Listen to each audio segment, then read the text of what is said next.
My name is Penelope Hayes, though in the Air Force they called me Spectre.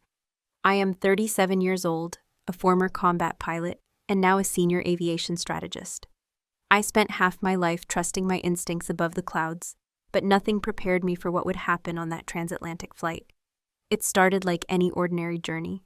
My brother Mason and I boarded Flight 726 from Amsterdam to New York. We were flying home for our father's funeral, though I doubt Mason saw it as anything other than another chance to remind me how little he thought of me. We were seated in row 9. He took the aisle seat with his typical entitlement, leaving me the window seat. As I fastened my seatbelt, Mason leaned closer, his voice sharp with contempt. "You're just a passenger," he sneered. "Remember that. You're not in uniform now. You're just like everyone else here." I clenched my jaw but said nothing. Over the years, I had learned that silence was my best armor. Mason had never forgiven me for choosing the Air Force over joining the family law firm. He mocked my career, my achievements, and my life choices. Even here, on a civilian plane, he had to remind me of his perceived superiority. We were halfway through boarding when I heard the faint hum of the engines warming up. I leaned back, stared out the window, and let my mind wander. That was when the world shifted. The first explosion came from the right engine, a sudden burst of sound like metal tearing apart. The cabin shook violently, overhead bins rattling, a sharp chemical smell filled the air. Before I could process it, the oxygen masks dropped from the ceiling with a terrifying snap. Passengers screamed. A baby cried somewhere behind us. I heard Mason curse under his breath, his face drained of color. He grabbed my arm with a death grip. Alarms screamed across the cabin, blending with the automated announcement urging everyone to fasten their seatbelts. The plane tilted sharply to one side. I could feel the pitch angle shifting in ways that were far from normal turbulence. Then, through the static of the intercom, a voice cut through. It wasn't for the passengers. It was almost a whisper, meant for someone who knew how to listen. "Get me Spectre from row 9, now." I froze. Did I hear that correctly? The nickname? The call sign? Spectre. No one here was supposed to know that name. I turned toward the flight attendants. One of them was already looking around, panic in her eyes. Mason grabbed me by the wrist. "Sit down, you'll just make things worse. You're not flying this plane, you're nothing here." I looked at him, steady and unflinching. "Not today," I said. My voice was calm but firm. I unbuckled my belt and stood up. The aisle was shaking beneath my feet, but I kept my balance. Passengers stared at me, some in confusion, others in fear. As I approached the cockpit, the head flight attendant stopped me. Her face was pale, her hands trembling. "Are you Spectre?" she whispered. I nodded once. She hesitated for a single breath, then opened the cockpit door. Inside, the atmosphere was suffocating. Warning lights flashed across the panels, alarms blared, and the air smelled faintly of overheating circuits. The captain, a tall man with sharp features and sweat beading on his forehead, looked up at me. He was Dutch, and when his eyes met mine, I saw recognition.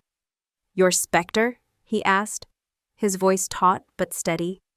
"Penelope Hayes," I said, stepping closer. "Former U.S. Air Force combat pilot, multilingual operations liaison. I can help."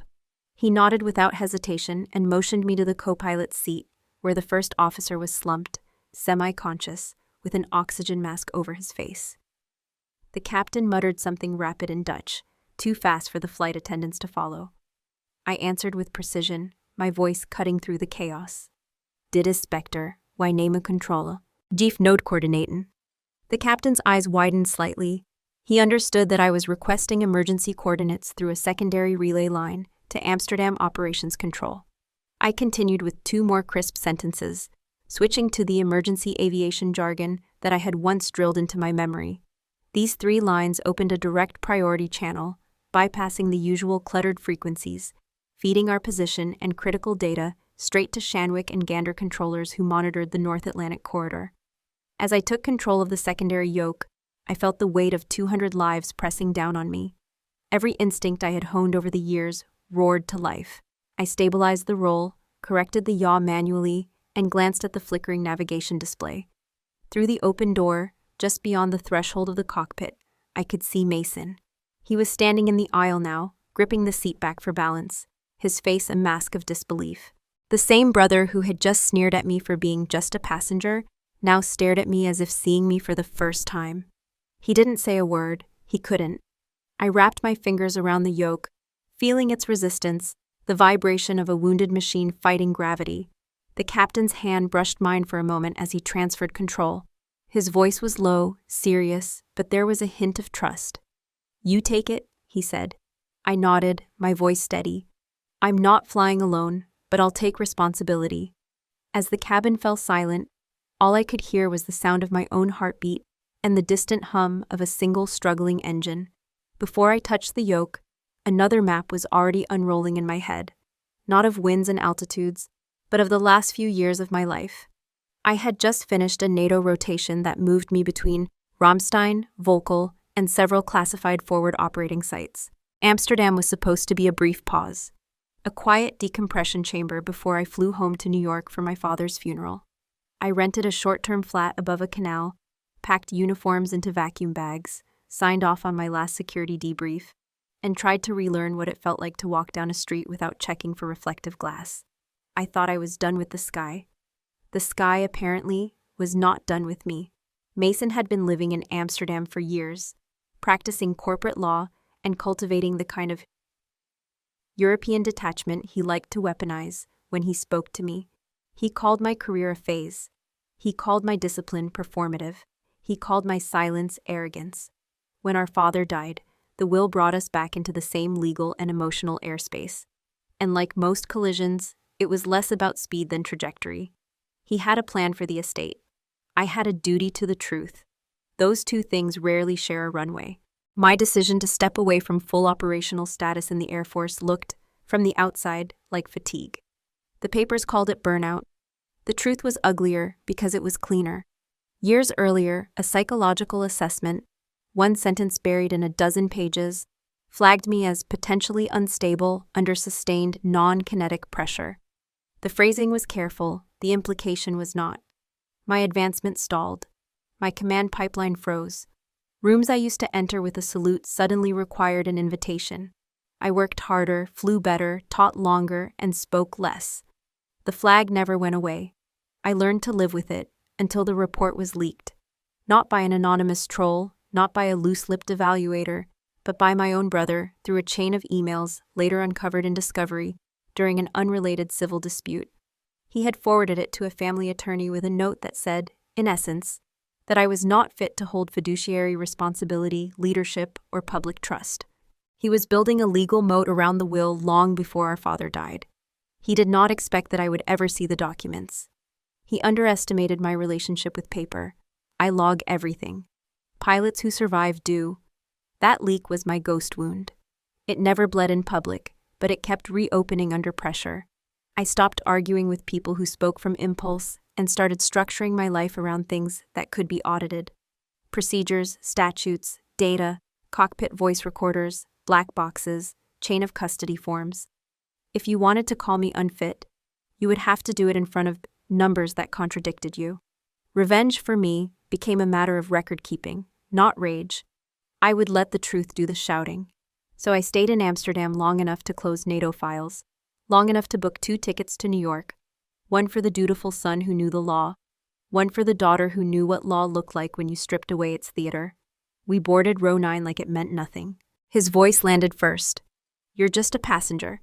He believed roles were fixed once assigned. I believed roles were temporary until proven under stress. When the engine burst and the masks fell, no courtroom, no boardroom, no probate petition mattered. The only record that would survive was the one I wrote with my hands on the yoke and my voice on a compromised frequency. Still, even then, as alarms screamed and the fuselage shuddered, the ghost wound pulsed. That buried line about instability under non-kinetic pressure. I filed the feeling the way I file everything now, time-stamped, acknowledged, contained. Then I stood up. Not to prove Mason wrong, to make sure 200 strangers got to land in New York and bury their fathers too. And if the world wanted to revisit that line in my file afterward, I would welcome the hearing. Numbers travel well across oceans. Truth, when recorded properly, does not fear turbulence.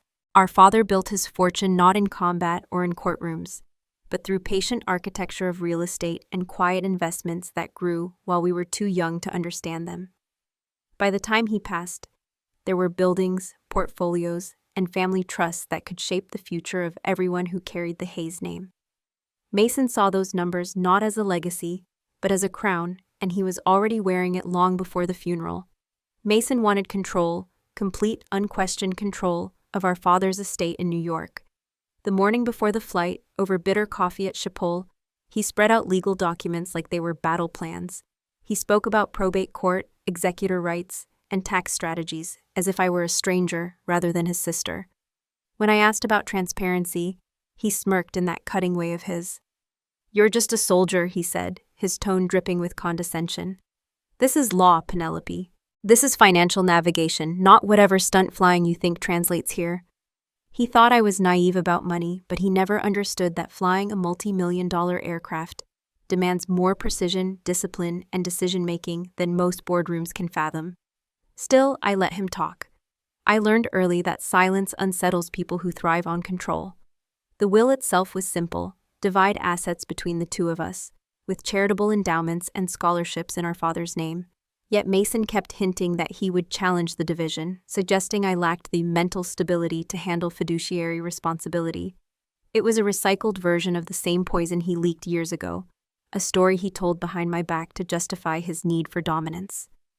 Each time he tried to corner me with words, I wrote it down. I kept a small black notebook, no bigger than a palm, a habit I carried over from my Air Force days. Back then, every mission required precise logging: altitude, fuel burn, radio chatter, even subtle engine tremors. Now I logged Mason's insults, the exact phrasing of each dismissive remark, the tone he used when he called me unstable or reckless. Not for revenge in the cinematic sense, but because documentation is power. If you want to dismantle a false narrative, you start with dates and exact words. On the morning of our departure, he leaned against the gate counter, signing some last-minute document on his tablet. I stood nearby, quietly observing the way he carried himself, like he owned the ground under his feet. "When we land in New York," he said without looking up, "I'm meeting with the attorney. Don't expect me to include you in the strategic talks. You're not trained for this." That was the spark. Not because I needed his approval, but because he underestimated the strength of someone who doesn't argue for a place. They simply take the right seat when the moment demands it. Mason believed law and money were the only instruments that mattered.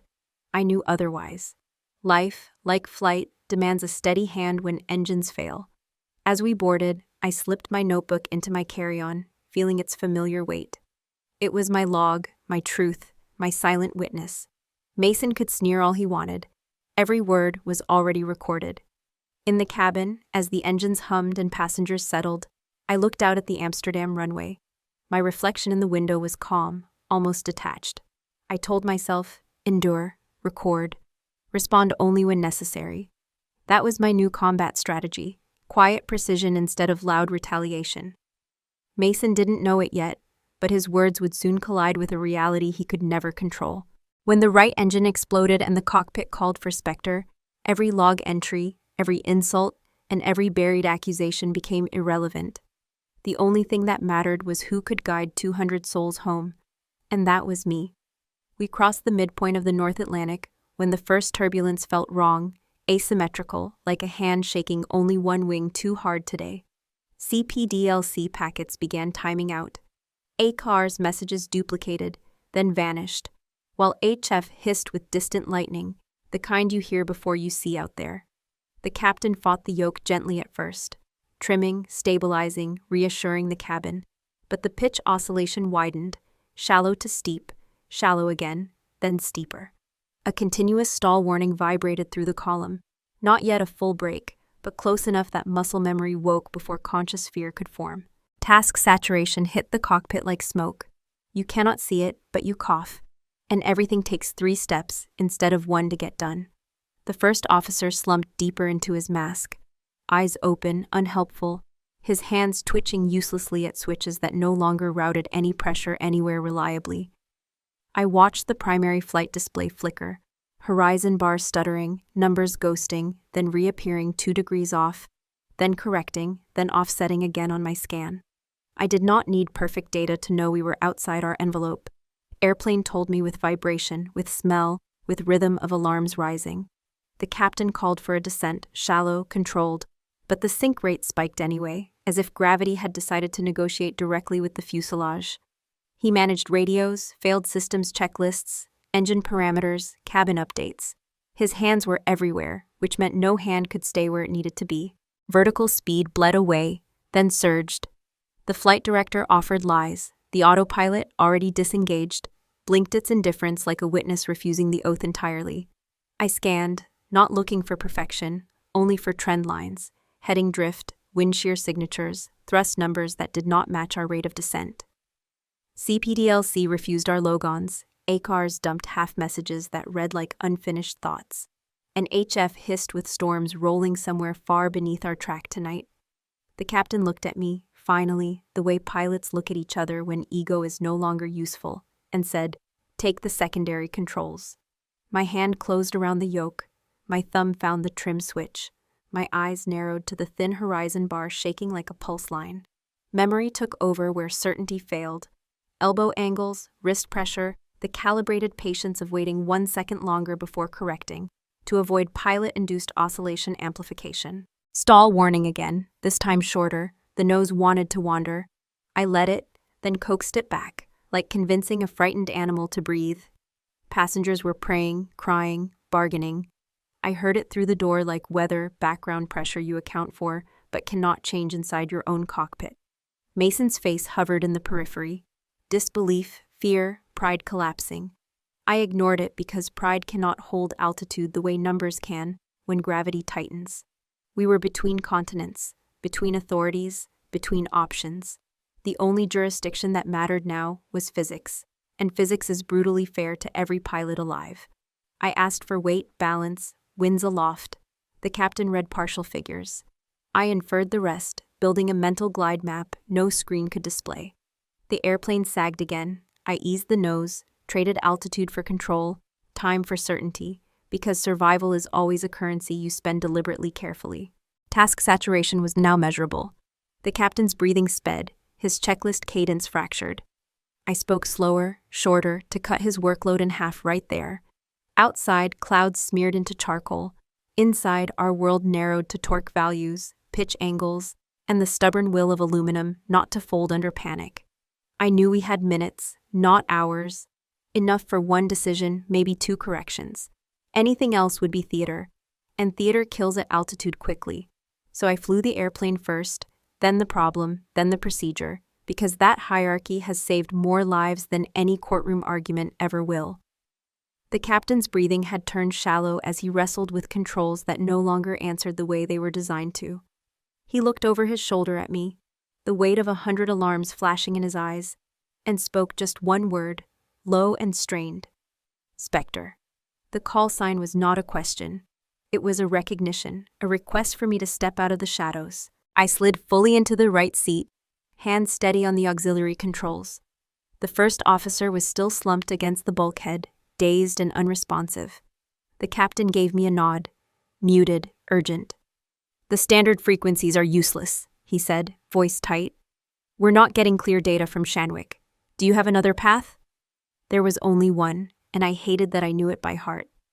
During my NATO rotation, I had been granted access to a classified relay line through Amsterdam's OCC, Operations Control Center, a channel that could cut through the static when every civilian frequency failed. It required a military clearance handshake, a series of codes layered with voice verification. The captain didn't have the clearance to open it. I did. I toggled the encrypted panel that hid under a protective cover, the one most commercial crews never touch unless a war game scenario is in play. My thumb hovered for half a second. Then I pressed the switch and spoke in Dutch, crisp and unwavering. "Dit is Spectre, wij nemen control. Geef noodcoördinaten." This was the first of 3 phrases, my identification and request for emergency coordinates. There was a pause, then a burst of static, and a voice on the other end answered in Dutch, confirming my clearance. I followed with the next 2 phrases. Additional authentication strings that combined call sign, mission ID, and a one-time NATO relay key I had memorized years ago. It felt like slipping back into a uniform I no longer wore, the weight of an oath I thought I had left behind. The OCC took less than 30 seconds to triangulate our position, verify our flight path, and push a direct feed of weather and alternate landing vectors to Shanwick and Gander.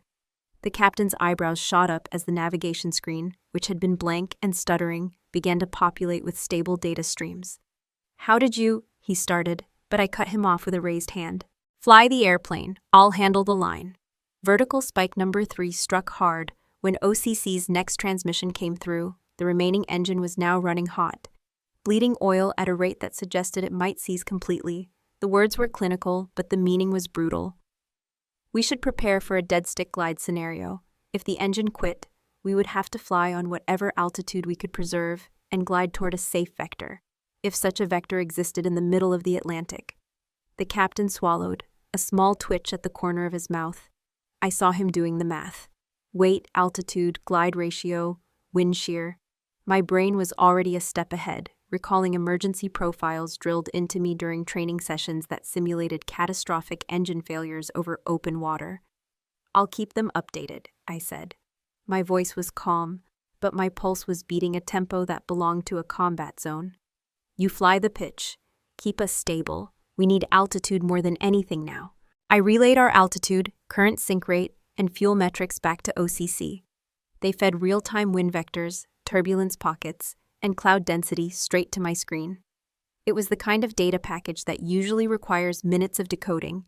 We didn't have minutes, so I interpreted on the fly, adjusting our glide envelope in my head. Outside, the Atlantic stretched dark and merciless below us. No land in sight, just gray water broken by white caps like teeth. I felt Mason stare from the cabin behind me, heavy with the realization that his just a passenger sister was now speaking a language, both literal and technical, he would never understand. He didn't need to. 200 lives did. As I finished the third Dutch confirmation phrase, Nuudvector bevstigt, handhaf koers, wij kan glijden indien nodig, the cockpit fell quiet for a single breath. The possibility of losing the last engine was no longer theoretical. It was the scenario we had to plan for. I looked at the captain and said, "If we go silent, I'll take the glide. Be ready to dump weight." He nodded once, trusting me, trusting Spectre. The captain and I split the cockpit the way surgeons split a failing heart. One mind for the cut, one mind for the rhythm. I spoke to OCC and Shanwick in clipped sentences, translating their wind vectors and minima into numbers he could feel through the column. He flew, I calculated. Then the workload inverted, like a stalled wing snapping through the horizon. He looked at me, jaw tight. "I have never flown glide only with this many souls," I answered without ceremony. "Then I will." We made the handoff with no performance, no debate. He slid his palms off the yoke. I wrapped mine around it, thumb resting on the stubborn trim switch that felt hotter than it should. He took the radios, his cadence evening out now that he had a single lane to drive. My voice cooled further, shaving words until only data remained. Pitch 2.5 down. Trim 1 notch. Hold bank at 3 degrees right to counter the crosswind predicted at our descent corridor. Confirm sync at 800 feet per minute. The airplane bucked. I let it talk. The sine wave of control began. Shallow confidence, sharp doubt, shallow confidence again. Each oscillation taught me the next correction. Each correction taught me the next restraint. When I fly in crisis, I do not chase perfection. I chase the trend that keeps everyone breathing. The captain relayed to Gander the numbers I fed him, and for the first time since the explosion, the cockpit felt like a single organism instead of two people drowning separately. OCC pushed an updated weight estimate. I ordered a fuel dump. He hesitated, calculating legality. I reminded him quietly that legality is meaningless if we arrive as debris. He keyed the command. The jet lightened its shoulders. Our glide ratio improved, marginally, but margins are how planes survive and biographies get written. A new shudder rattled the pedals. Rudder response lagged, then jerked. I feathered inputs, coaxing the tail back into line the way you calm a spooked horse. Small pressure, time, repetition. "You are flying by feel," he said, not accusing, almost reverent. "There is nothing left to trust," I replied, "except the air and the time it gives us." I narrowed my scan. Attitude indicator, airspeed tape, vertical speed. The wavering horizon through the windshield's haze, everything else was noise. The captain read back another advisory, possible convective burst cells forming ahead along our glide path. I altered heading 2 degrees, stealing a softer layer of air, promising to pay the debt with a steeper flare later if I had to. He did not argue. Trust is a currency earned mid-fall. In the cabin, the intercom carried his voice, not mine. He told them we had additional support in the cockpit. He did not say my name. He did not need to. Names do not slow sync rates. Work does. Meanwhile, Mason's silence pressed against the door like weather. He had run out of vocabulary for contempt, and fear had no grammar he could wield against me. The oscillations narrowed. Control returned, not as a trophy, but as an agreement between gravity and discipline. I felt the airplane settle into the profile I wanted, a wounded animal that had decided to follow me home. "You have got it," the captain said. "I have got it," I answered, and meant responsibility, not pride. Then OCC's next packet arrived, and every number on my screen hinted that the engine we were nursing was about to stop pretending it could help us at all. If it died, we would trade altitude for order, glide for grace, and every second for one shot at a strip of concrete no chart had promised us, because one chance, managed well, is a landing today. The moment came without warning, and yet every nerve in my body knew it was coming. A sharp shudder rippled through the frame, the kind that says something deep inside has given up. The remaining engine coughed once, twice, then went silent. Not a slow fade, not a partial throttle, silence. The sudden absence of thrust was louder than any alarm. The aircraft shifted from powered flight to pure glide, a 170-ton glider skating through thin air. I locked my grip on the yoke. "Engine 2 is gone," I said, my voice calm, even as the captain's eyes flashed wide. He confirmed, scanning the dead gauges, flipping switches that no longer mattered. Hydraulic pressure dropped to 0, and with it, the luxury of automated control surfaces vanished. Every adjustment now had to be coaxed through manual trim, through brute force and intuition. Vertical spike number 4 hit when I called for flaps, and nothing answered. The indicator light blinked red, mocking me. "Flaps are not responding," I said flatly. "We'll fly clean, but I'll need to feel every change in AOA." The captain nodded, already reading my intent. He monitored altitude and wind speed, while I did something no civilian passenger is ever supposed to witness. I flew by touch. Not by instruments, not by autopilot logic, but by the living pulse of the fuselage beneath my hands. The nose dipped too fast, I eased back. Too much back pressure and we would bleed energy. Too little and we'd sink too steeply to recover. Every second became a negotiation between lift and gravity. I shifted my weight slightly, adjusting rudder pedals with the care of someone tuning a delicate instrument. The captain called out altitudes, 28,000 feet, dropping, but I barely heard him. The plane and I were having a conversation that only we could understand. There was a brief moment, 4 seconds, maybe less, when my mind froze. I will not admit that out loud, not yet, because I'm supposed to be unshakable. But as I felt the control surfaces resist me, as I realized I was alone in this mechanical silence, a single thought flashed. If I fail now, no one will know why. Then I forced that thought down, buried it beneath layers of training and instinct, and kept flying. The cockpit had narrowed to essentials, my breathing, the captain's voice, the hiss of dead systems. OCC came back on the line with a blunt assessment. "Prepare for glide landing," they relayed through the Dutch operator. Shanwick and Gander confirmed. We were too far from any major runway, but there was a Cold War emergency strip, marked on a forgotten map, within a narrow glide envelope. It was a long shot, but it was our only shot. I adjusted trim manually, feeling the metal groan as the control surfaces moved sluggishly. Without hydraulic assist, every correction felt like dragging a steel door against a storm. The captain's hand hovered near mine, ready to take over if I faltered, but he didn't. He saw the focus in my eyes, the quiet calculation. This was my fight to finish. "Penelope," he said quietly, almost reverently, "you have the controls." "I have them," I replied. And I did. Not just the yoke, but the weight of 200 lives hanging in this impossible silence. We were now a glider, and I had one chance to guide it home. The silence of a dead engine feels different at cruising altitude. It is not quiet, It is tense, like a room full of people holding their breath. I asked the captain to stabilize pitch while I switched fully to data mode.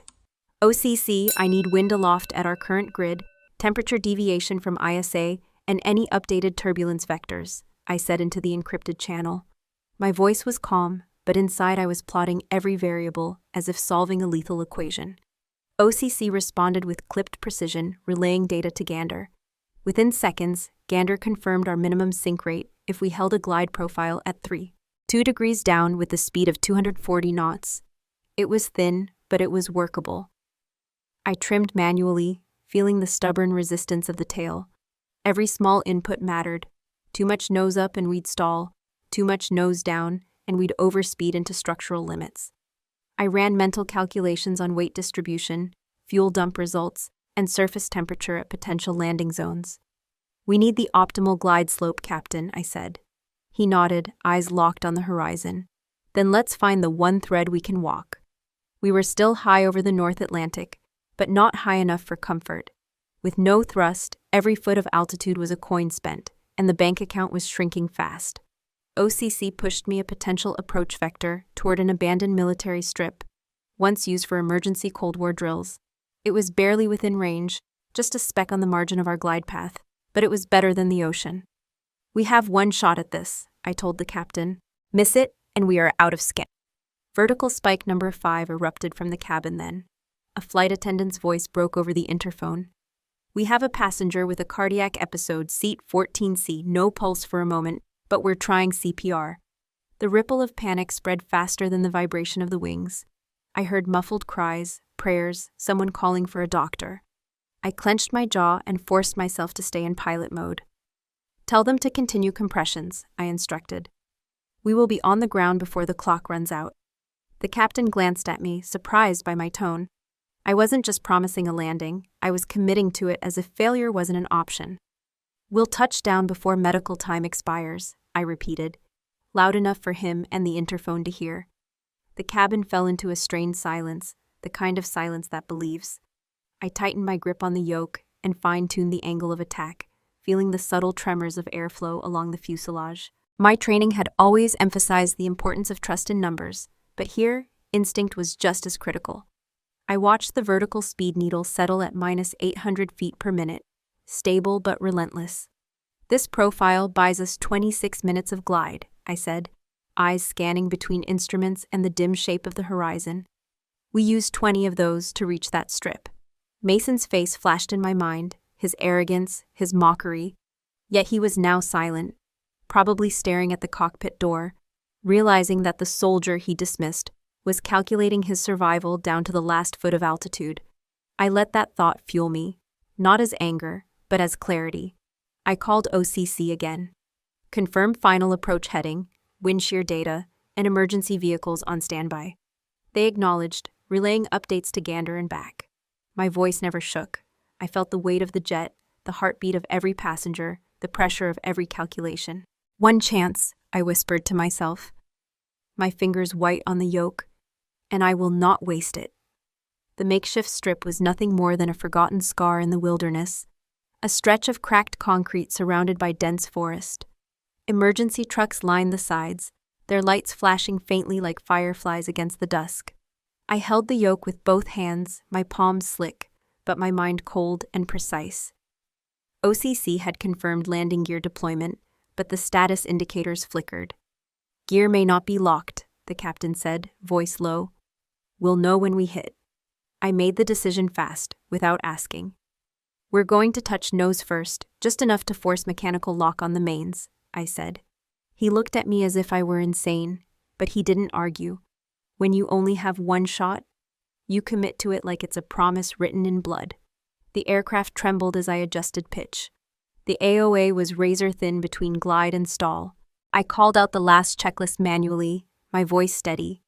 Speed 230, altitude 2000, flaps non-functional, manual brakes armed. My left hand hovered over the emergency brake lever, ready to yank it with everything I had. Vertical spike number 6 hit when I checked the nose gear camera feed. Nothing but static. I toggled again. A blur of black and white, no clarity, just a suggestion of shape. We're blind on the gear, I muttered. The captain's lips pressed into a line. Then we land as if it's not there, I answered myself. The treetops loomed beneath us, dark and sharp. I eased the nose down slightly, aligning with the faded centerline of the strip. My breathing slowed.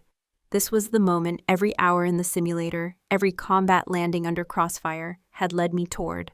I heard nothing but the whine of wind and the faint clatter of loose panels on the wings. "Brace," I said into the intercom. My voice cut through the cabin, crisp and final.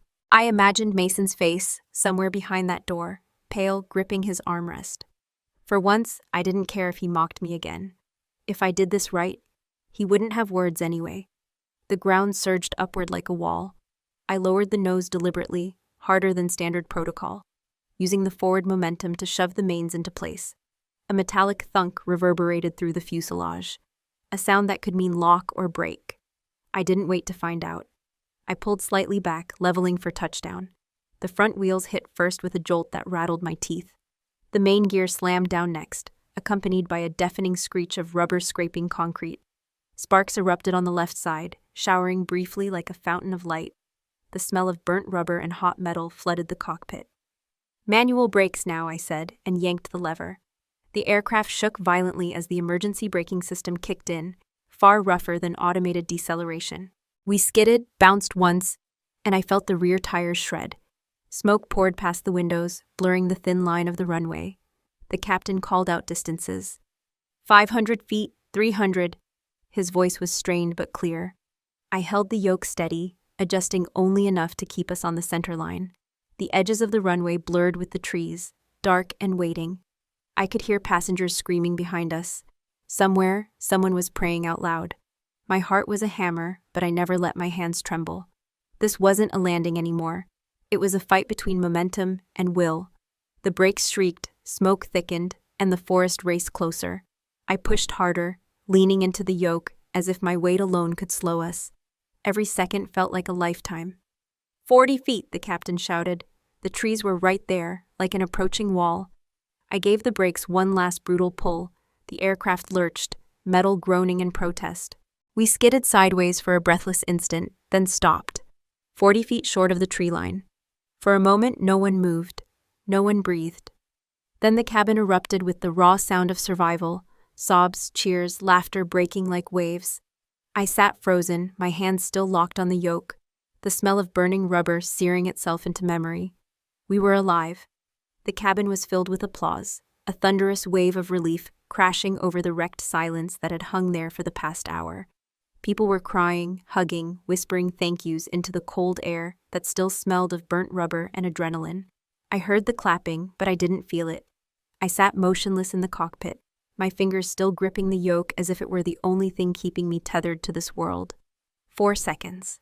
That was the truth I hadn't told anyone, not even the captain. There had been a moment right before touchdown when I froze. Not because I doubted the landing profile, not because I feared death, but because an old memory slammed into me like the backwash of a failed engine start. The memory of the day they pinned me with that psychological label, unstable under non-kinetic pressure. It had been years ago, during a routine evaluation after a NATO exercise. The examiner had asked me what I'd do in a high-stress emergency. I answered correctly, clinically, but I could tell from his eyes he wasn't convinced. He wrote his report, and it followed me like a shadow I could never outrun. And in those 4 seconds on final approach, I felt it all over again, like a voice whispering that I wasn't meant to hold command in chaos. I don't know if anyone noticed. The captain might have seen my eyes glaze, but I snapped out of it before my hands betrayed me. The 4 seconds felt like 4 hours, but they were gone in an instant when instinct took the reins back. I pulled, I braked, and we survived. Still, I know those 4 seconds will live in my mind far longer than any applause ever will. The passengers were still cheering as I reached for the small black notebook in my side pocket. The log I always carry, the one where I write every critical moment, every choice, every variable that could be dissected later. I flipped it open and wrote with a steady hand, 4 seconds, next time, 0. The captain leaned closer, his voice quiet amidst the chaos. They're calling you a hero out there. I shook my head, eyes still on the page. Heroes don't freeze, I murmured. He didn't respond, but his silence carried a respect I hadn't expected. The flight attendants opened the cabin door, letting in the chill of the evening and the flashing lights of emergency vehicles. Paramedics were waiting with stretchers, but many passengers stepped off the plane under their own strength, some pausing to bow their heads in gratitude as they passed by the cockpit. I stayed seated. I wasn't ready to face them. From the corner of my eye, I saw Mason standing in the aisle. He didn't speak, he didn't sneer. His face was pale and wet with either tears or sweat. For the first time in years, he looked at me not as his younger sister, not as a rival, but as someone he couldn't quite comprehend. I offered no words. Silence once again was my weapon of choice. Then came the first call from the outside world. A reporter shouted from beyond the cordon, "Who landed that plane?" I ignored it, but I knew the answer was already out. Someone had told them my call sign. It was only a matter of time before Spectre turned from a nickname into a headline. Later that night, as we were escorted to a temporary shelter for debriefing, I overheard the captain on the phone with someone from FAA operations. Words like unprecedented landing and procedural review floated in the air. I realized what would come next. The investigations, the interviews, the lawyers. They would tear apart every decision I made, every control input, every hesitation. Cliffhanger or not, I knew the story wasn't finished. While the world outside was calling me a hero, FAA and the airline were already preparing their questions. And when they asked, I would have to decide whether to admit the truth about those 4 seconds or let them believe I was flawless. For now, I kept it in my logbook, written in ink that would never fade. 4 seconds, next time, 0. The first wave of news hit within 12 hours of the landing. Headlines screamed about a passenger-turned-pilot who saved 200 lives, but the narrative quickly split into factions. Some praised my quick thinking and military training, while others questioned whether I had overstepped my authority by taking the controls. A sensational broadcast on a national network aired a heavily edited segment of the cockpit recordings, framing it as if I had seized command from a reluctant captain. The anchor's voice was dripping with judgment. Was this a heroic act or reckless interference? I didn't watch the full report, but snippets flooded my phone. Friends from my NATO days sent messages ranging from pride to disbelief. I ignored them all. Silence had always been my shield, and I wasn't going to break it now. But as the media storm built, I felt that familiar tightening in my chest, the same pressure I'd felt during the investigations years ago. It wasn't fear. It was the recognition that people love to rewrite the truth when they don't have all the data. Vertical spike number 7 arrived like a knife when an online tabloid published my old psychological evaluation. There it was in black and white. The phrase potentially unstable under non-kinetic pressure, ripped from context and plastered across headlines. Within hours, it became ammunition for commentators who questioned why someone with a questionable mental profile had been allowed to intervene in a critical emergency. I didn't need to ask how that report surfaced. The trail was obvious. Years ago, Mason had forwarded those documents to his attorney as part of a plan to exclude me from our father's will. Now, somehow, that same document had mysteriously leaked to the press. Mason didn't admit it, but I could see it in his eyes when we met for the first time after the news broke. He was nervous, fidgeting, his confidence cracked. "You didn't think they'd trace it back to you, did you?" I asked him quietly, without anger. He said nothing, but the silence was louder than any confession. The airline's PR department scrambled to manage the narrative, while FAA officials prepared a formal inquiry. Lawyers from every angle started circling, eager to attach liability or credit to someone. Meanwhile, I chose to remain still. No interviews, no social media statements. I let the noise swirl around me like crosswinds. My attorney, a meticulous woman with a sharp voice and sharper mind, stepped in. "We'll handle this," she said. She filed a legal motion demanding an investigation into the leak of my personal records, citing defamation and breach of privacy. Her strategy was surgical. Let the evidence speak. Let the truth emerge without emotional outbursts. In private, I opened my logbook and wrote one line. Media storms are just turbulence. Steady hands, steady mind. It was my reminder that survival doesn't end with landing the plane. Sometimes the real battle begins after the wheels touch down. Mason avoided me for days, but I knew he could feel the weight of what he had done. The side plot was no longer hidden. And while I didn't seek revenge in loud, fiery ways, I understood that the truth, documented, precise, undeniable, was the sharpest weapon I owned. The FAA and NTSB hearings were nothing like the roar of the cabin or the chaos of the cockpit. They were colder, sterile, a room lined with polished wood, microphones, and faces that hid judgment behind practiced neutrality. I walked in wearing a simple suit, my logbook tucked under my arm, like a weapon that didn't need to shout to be sharp. The investigators started with the black boxes. The DFDR and CVR extractions played on a screen in front of us. Every alarm, every call-out, every sound of the cockpit during those final minutes was replayed for the panel. I watched my own voice emerge from the speakers, calm, clipped, calling out pitch angles and glide ratios. Then the moment of truth, the captain's voice, strained but unmistakable. "Get me Spectre. I need her on comms now." The room shifted almost imperceptibly. Some of the people who had come in ready to doubt me leaned forward, realizing that I hadn't seized control or played the hero. I had been called forward because there was no other choice. I stood and opened my logbook. Every detail was recorded. The exact time the first engine failed, the altitude loss per minute, the sink rate trends, the vectors calculated from OCC relays, and the adjustments for wind aloft and ISA deviations. I laid out the flight profile with precision, every second, every degree, every nautical mile accounted for. My voice was even, my tone analytical. I didn't need emotion. The data spoke louder than any story.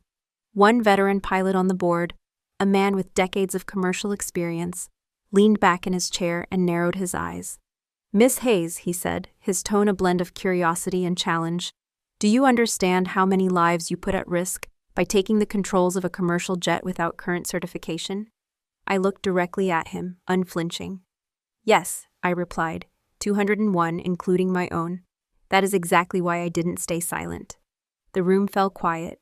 I let the moment hang, not to dramatize, but to make sure every word landed where it needed to. The captain asked me to assist. The autopilot had failed. We were 30 minutes from land with one dying engine. Waiting for external guidance wasn't an option. It wasn't about being reckless. It was about acting before the window closed. I walked them through my decision-making process step by step. Why I chose a glide profile instead of a controlled ditching, how I balanced speed against altitude, and why the Cold War Strip was our only viable landing point. Every figure I gave was supported by the CVR timestamps and DFDR graphs on the screen. When I finished, the chairwoman of the panel looked at me with something that felt close to respect. "Thank you, Miss Hayes," she said. No applause, no warmth, but it was enough.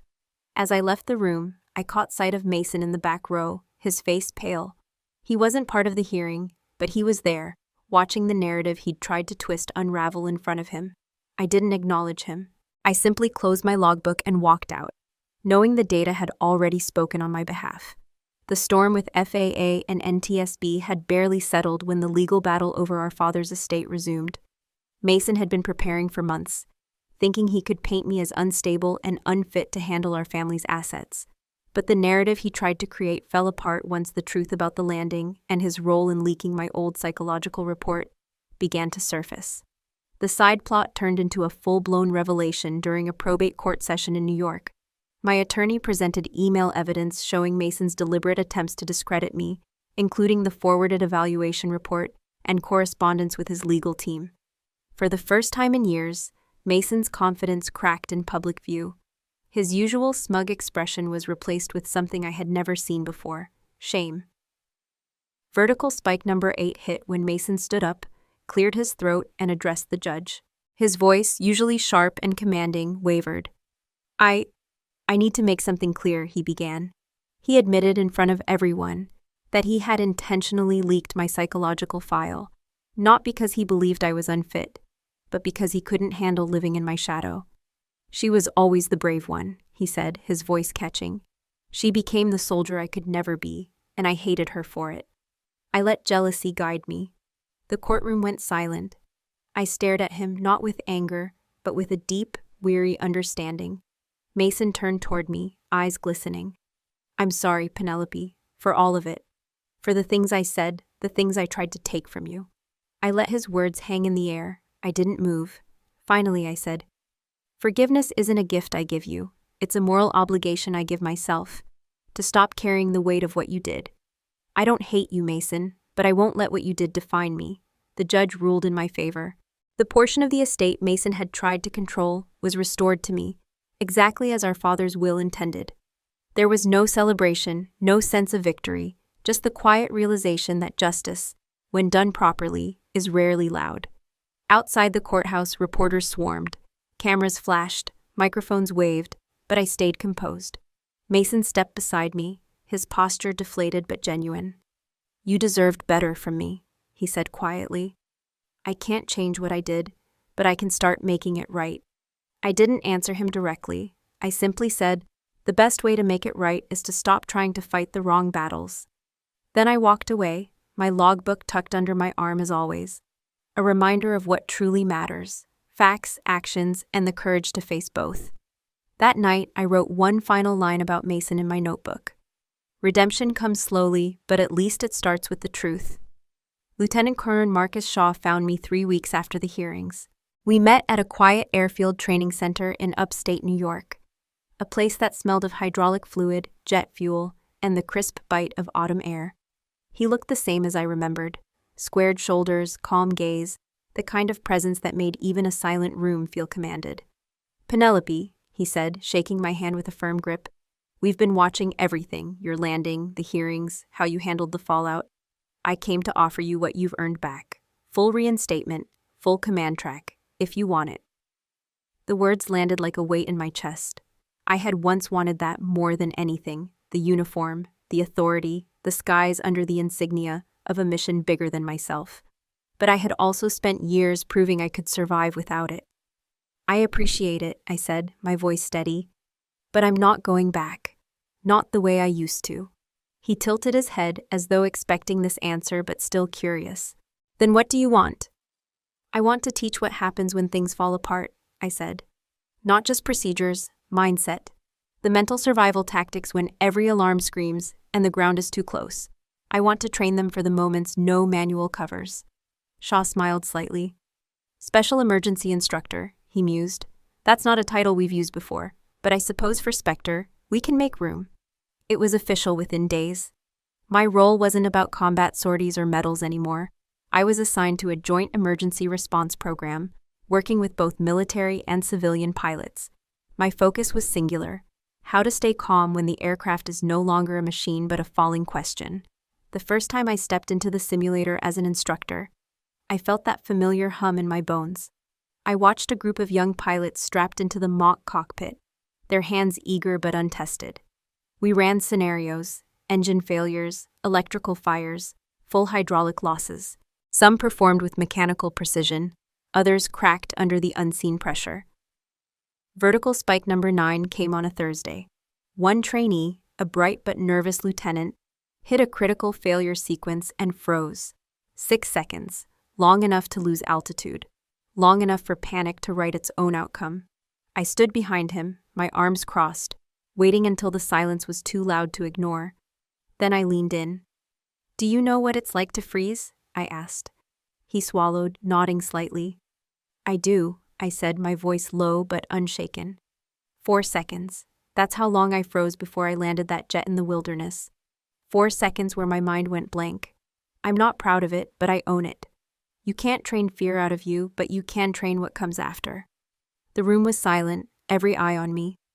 I told them about the moment, the static in my head, the sudden memory of a psychological report that once tried to define me, and how I clawed my way back to action.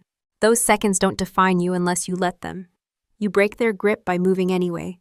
The lieutenant blinked, exhaled, and reset his controls. I saw something shift in him, the same shift I had once forced on myself. The realization that courage isn't about never freezing, but about thawing faster than fear can take hold.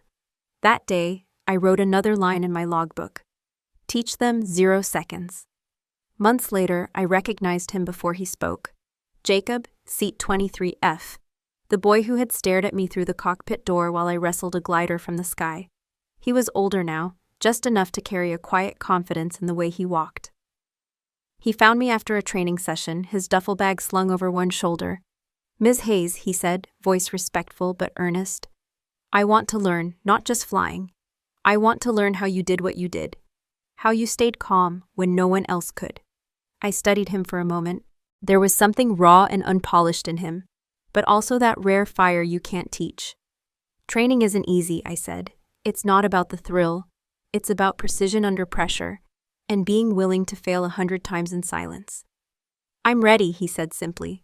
Jacob began with the basics, moving from ground school to the simulator, always pushing harder than anyone expected. He was stubborn, but in the right way. I saw him taking notes in a battered notebook, much like my own logbook. When I asked him why he was so persistent, he said, because I saw what it looks like when someone refuses to quit. I can't unsee that. Major twist number 3 came during a high-stakes emergency simulation for advanced trainees. One of the senior instructors, a veteran pilot with decades of experience, collapsed mid-session from a sudden drop in blood sugar. Panic rippled through the room as the simulation kept running. Jacob didn't hesitate. He slid into the seat, hands on the yoke, eyes scanning the failing instruments. Dead stick scenario, I called out, testing him. You have no engines. Altitude's dropping fast. What's your move?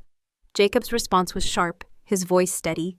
He outlined a glide profile, cross-checked the wind aloft data, and stabilized the simulator as if he'd been born in the cockpit. When the emergency crew helped the instructor recover, the entire room was silent. I felt a surge of something I rarely allowed, pride. Not in myself, but in the proof that legacy isn't about medals or headlines. It's about passing the skill of staying calm when everything burns.